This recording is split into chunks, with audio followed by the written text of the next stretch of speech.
Alrighty guys, we got this diesel tank cleaned up on the outside. The inside is pretty nasty. So there's actually like leaves and stuff down on the bottom. So not quite sure how those got in there. But yeah, so it's just really bad on the inside of this thing. So I think what I'm gonna do is cut off the bottom of it, and then we'll get this thing sandblasted. I'll probably sandblast the whole thing, and then we'll go from there. And then we got the POR-15, POR-15, I'm not sure how you pronounce it. The whole kit, basically, it's like a primer, a cleaner, and then a coating that you put on the inside of this thing. And it's specifically designed for the inside of gas tanks, or fuel tanks, or diesel tanks, or whatever it may be. So this is the float too, the fuel level float. I'm gonna see if I can either get a new one or fix this one and try to get that working too. But anyways, let's chop a side off this thing. Let's remove this first so we don't damage any further, chop a side off, and then see what the heck we got on the inside of this.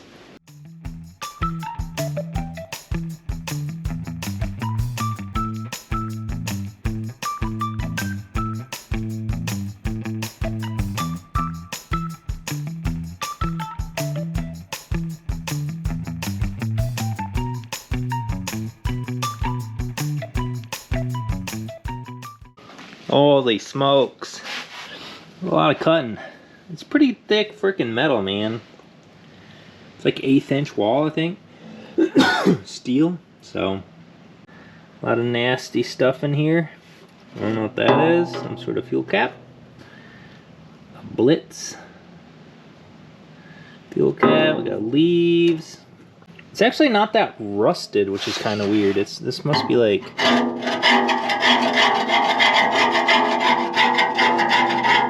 It's really weird. It's maybe not as rusty as I think. Maybe it's just more like dirt.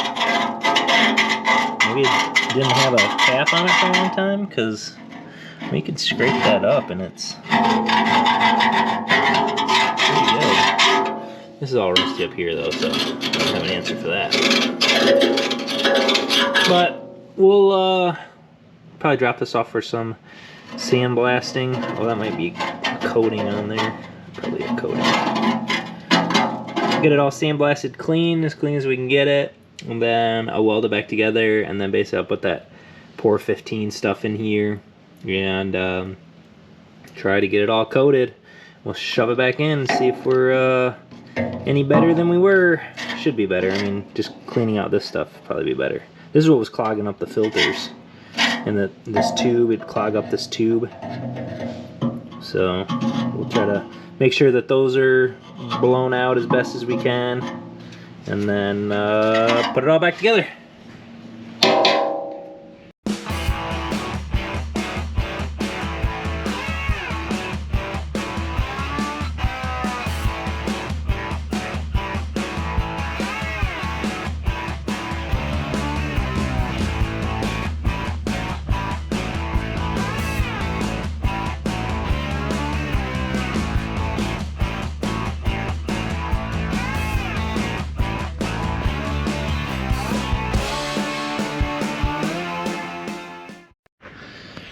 Okie dokie, here we go. Cleaned up pretty good, honestly. There's only, just a little bit of actual rust that's dug deep into it. So I have pretty good faith about this. I mean, it's some thick stuff, man. That's like 1/8 inch steel plate, which is super nice. It's not light by any means, but it sure makes for a strong tank that's can withstand some rust. I ordered a new fuel cell sender. Hopefully that's the right one or works for my application. It's really just ohms that you got to worry about and length. But hopefully it's all good, and that's done. Yeah, we'll drop this thing off and go get it sandblasted. And then it's really in good shape, honestly. So we'll get it all sandblasted. I could have just left it like this, honestly, and gotten away with several years of service. But the right way to do it, and the right way to not have problems in the future, is to do this. Either cut it all the way open and clean it out really good, and then apply that that POR-15 coating throughout the entire thing, or coat it in something so that way it's got some corrosion resistance to it. So But this is awesome. I will hopefully drop this off tomorrow to get blasted, and then over the weekend we'll weld it up. I'll either TIG weld it or MIG weld it. I might MIG weld it and then pressure test it and see where I have any leaks. If I have any leaks, I'll probably just TIG weld it real quick. Or maybe I'll just buzz it one more time with the MIG. I don't really know yet. That's to be determined. However, I'm pumped at how this is looking. I'm really excited how thick this is, so it should be easy to weld. And let's get it blasted and then put back together, welded, coated, and then next week we should be back up and running. All right, check that out. All sandblasted and clean. Looking way better than what it was, that is for sure. So I got this thing all prepped, ready to weld. I got the paint off all the edges. Hopefully it doesn't pull that in. We'll do our best to paint this, or weld this thing up. We'll leak check it, probably with air and some soapy water or something. And then we'll get our POR-15 kit today and start coating this thing. I think the first step is like degreaser, and then you wait for it to dry. And then you put the promoter on there, or the acid etch, I believe it's called, or whatever promoter it is. And then you coat it in the POR-15 stuff, the final coat. And hopefully this thing is rust-free for at least a long time. At least while I own it, at least. So I also got to figure out what bolts these are, probably some metric things. And then we can actually bolt this thing like it's supposed to. So let's get to welding this thing up.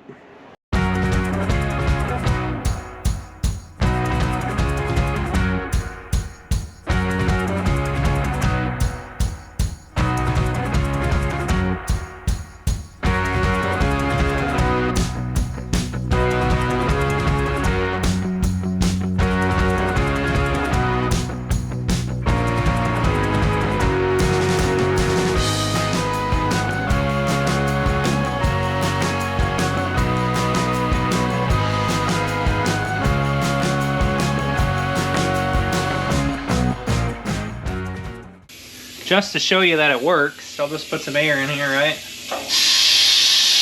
Windex or glass cleaner works really good. It bubbles really well. So all that's good, but check this out.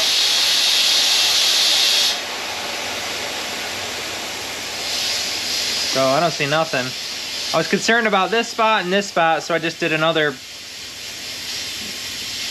you know, pass on it, and I don't see nothing. Alrighty guys, so step one of this bad boy is going to be metal prep, POR-15 metal prep, just metal etching and rust neutralizer. Well, we're pretty rust neutralized, but we're going to put it in here anyways because it does help with the adhesion to the POR-15 coating. So I'm going to pour this in here, drink up, little buddy.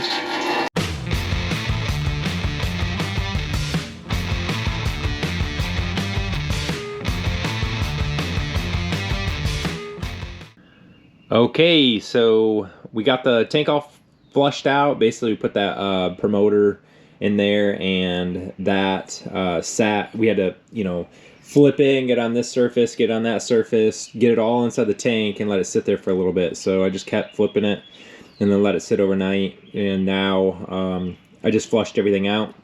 It says to just use warm water, and then we probably poured in 2 gallons, sloshed it all around, poured it out, 2 gallons, sloshed it. Did that probably about 5-6 times just to get it all flushed out of there, and now we're on to drying. And it says to recommend, or on the instructions, are recommended using a hair dryer. So thanks Dan and Elena for letting me borrow this bad boy. So we'll put this thing on low, and it's just on 125 heat, and we'll get this thing nice and dry before putting in that sealer. The sealer takes, it says somewhere in here, it says let the POR-15 fuel tank sealer cure for at least 96 hours for 4 days before adding fuel. So here's your sealer. In the instructions, basically says just pour it all in and then just kind of work it around the tank. So, and this tank is not light. It's probably like 50 pounds, so it's not very fun to sit there and try to rotate. But we'll get it all sealed up after it dries. But right now, we're just going to leave this hairdryer around for a few hours, make sure it's nice and dry, and then probably apply that sealant or sealer later in today. And then we're basically just waiting for it to cure up. Alrighty. I don't know if you could see that, but basically you pour the quart of POR-15 in there, and then you just shake it all around and you know, get every inch of it coated, had it upside down to get every wall I could possibly get. It's looking pretty good. So I'll just keep tipping this thing around for probably 30 minutes or so. And then we'll pull that, there's a rag on that drain plug on the bottom, we'll pull that out of there, and I'll just let the access pour back into the container or something, and we'll count this a win. And then it's got a four-day cure time, so we got 4 days to wait for it to cure up. But we'll update it when it's on cure. Alrighty guys, got this tank pretty much on cure. See if you can see that down in there. Focus, focus, focus. There it is. She is solid. That is legit. So I'm excited about that. Basically we have 4 days to let this thing cure up. I've already kind of sprayed, used my hammered black to spray all my welds on here. So should be good to go. Give it 4 days, we'll put it back in the excavator, and I think my rust problem is gone. So that is awesome. Pretty pumped about that. That POR-15 kit is sweet. Thanks for my friends helping out and sandblasting that for me. She is ready to rock and roll.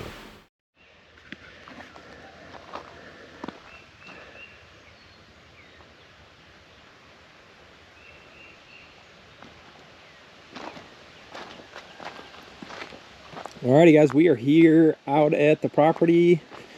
Gonna get this diesel tank put in today, and we gotta do some work on that clearing so we can get some power out there. But yeah, this is the tank. Needs to be squeezed down into here.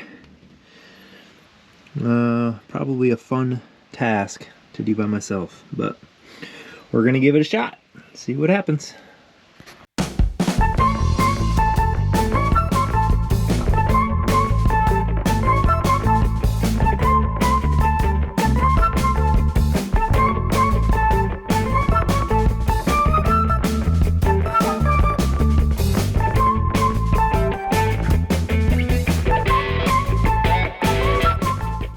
All right, I was able to get these are the bolts for the actual hydraulic tank, which were not in either. So it didn't have any bolts holding any of the tanks in, besides 2 that were just tying it together at the top. So that's nice. However, this obviously has to go back.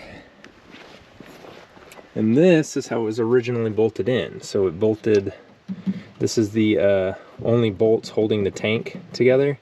And then there was one here holding these 2 tanks together. So it was these 2 bolts plus that bolt. That was the only hardware holding this thing in. It's still got to come back like 1.5 inches, maybe 2 inches. And this isn't going to cut it. So I think I got to pull this bracket off, or maybe adjust it forward or something, and then get these to line up. And then I can try to put the bolts in the bottom of the tank, which is going to be another fun task.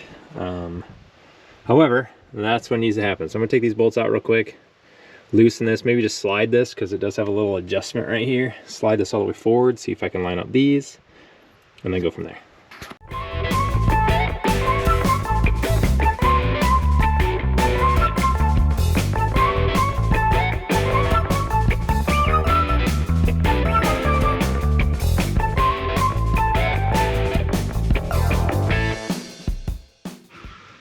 Alrighty, check it out guys, that's access to it. So I got a bolt there, and a bolt over there, and then the diesel tank is officially bolted down, so it'll be better than ever.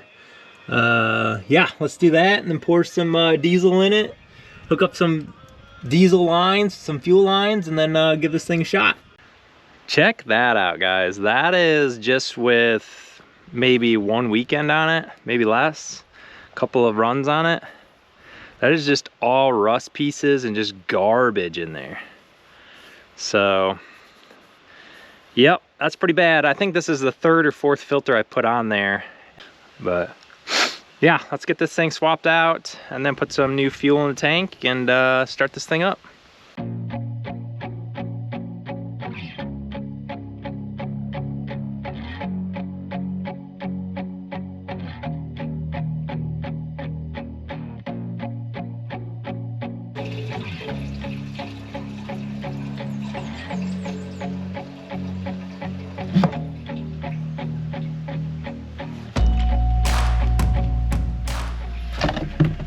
right, little buddy, let's go. Time to wake up a little bit, you know. Get in there, buddy. Down the hatch. This thing's gonna fly. Give you wings. Alrighty, we're all primed up. See what happens.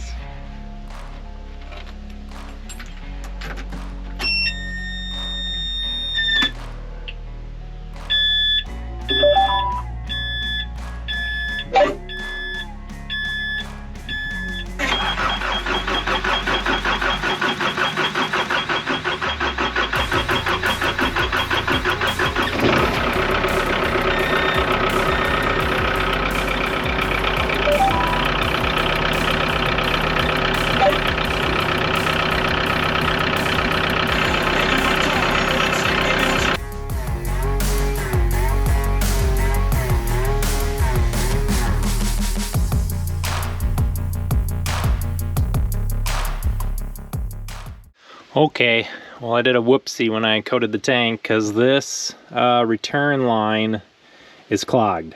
So either, I mean the only explanation could be that I got some of that sealant down in there, and that sealant's hardcore. I'm a little worried on how to do this, but I think I need an old school coat hanger, and I'm gonna fish an old school coat hanger down in there and see if I can't poke it through. And then if it doesn't want to poke through, I think if I chucked it up in a drill and just kind of, you know, spun that thing slowly, snaking it down inside there, that it might eat away at that blockage, and we can get some fuel going through there. But right now it's blocked off, so my fuel basically goes in and then basically like airlocks itself, and then I die. So and then I come down here and prime it, and then it starts right up, runs great for a couple more minutes, and then dies again. So I tried to put an air line. I just used this and tried to blow through it on that, and there's no air going through. So I'm gonna try to run down to my neighbor's house, Travis, and see if I can't get a coat hanger from him, because I don't have anything here besides my truck, and that's pretty much it. I ran down to my neighbor's house. Danny, my neighbor Danny, hooked me up with some baling wire twisted together. So we're gonna go ahead and shove this thing down there, see if it see if I can't get that thing to clear. It's got to make a decent turn, so let's see what happens.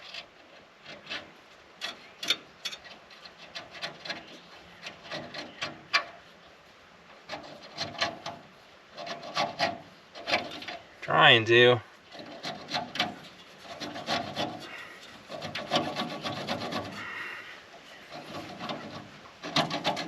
Definitely going in there. Let me get some pliers.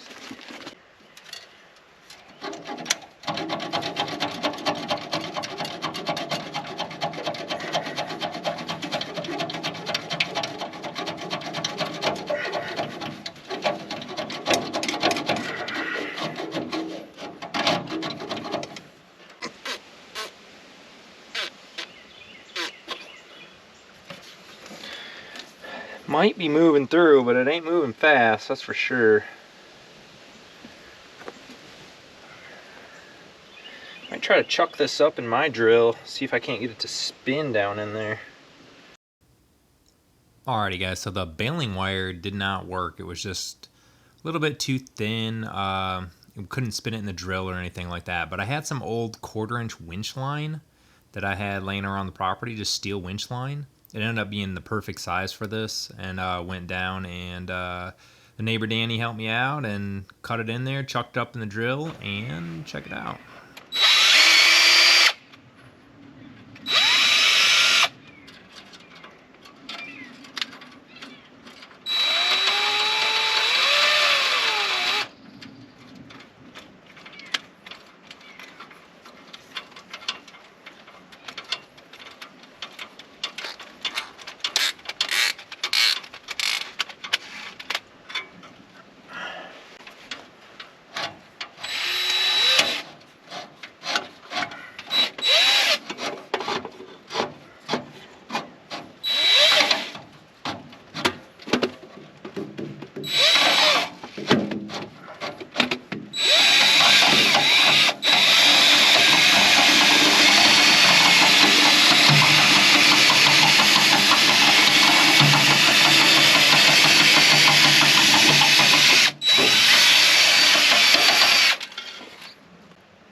Oh my goodness, I got it, finally.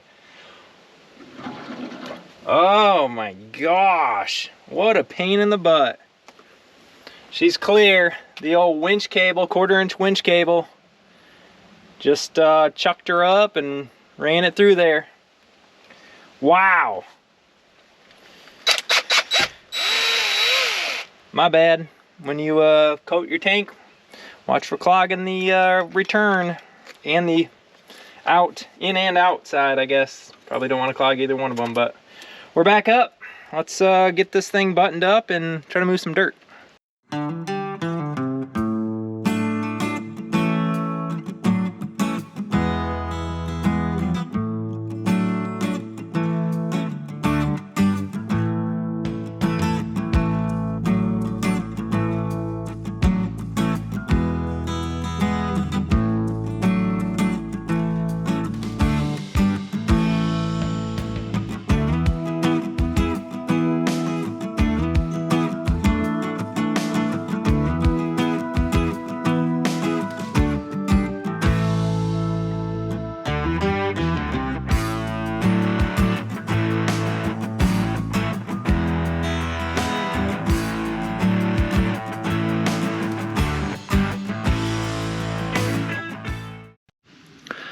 Alrighty guys, this thing is running pretty good. So, pretty happy with it now. Obviously the fuel thing was a bit of a dilemma. Onto this, I think this is pretty stinking good for a service truck to get down. A 4x4 service truck. This is, it's mucky right now, so I'll have to wait for it to dry up. But any smoother than this, man, you might as well put it in a driveway. This is not bad at all. So, they're really only driving this length because that pole out there, they'll get their boom or bucket truck or whatever you want to call it, service truck, and they'll get that wire hooked up there, and then they'll put a pole in there, and then they'll hook up to mine. Then we'll have power out here, which is super exciting. It takes a lot of work to get to just this part of it. But it'll be really nice when the weather starts getting hot. We can have the RV here and electricity to run 50 amp circuits, you know, for the both air conditioners, and shoot, power out here is just nice in general. So we can get all that. And then pretty much on to, I think I might try to route power. So I'm going to trench a line, I think this direction, trench a line this way, and then get power out to my shipping container out there. And we have to level out the shipping container. So if you can see, the back of that thing is off the ground. It's actually teetering, so it's not level enough for it to work there. So I don't really know what I'm going to do there. I might just try to drag the thing. I don't know. Got any ideas on that one? I know there's some jack pads you can put in there, so maybe I'll bottle jack it up as high as I can, and then we'll just start raking gravel underneath there and try to get it sitting flat. But I need to flatten that out and have that stable before we start building like a deck off of it and an overhang. I want to put an overhang off the side of it to put this underneath, so keep it out of the weather. Kind of make this, just transform this thing into an all-in-one unit. And then it'd be cool if I had power out there, so I can put in some lighting and stuff like that. But later on the road. Right now, guys, that's going to conclude another video on the old Terex. As always, guys, like, subscribe, share, do all that good stuff. We'll catch you on the next one. Thanks.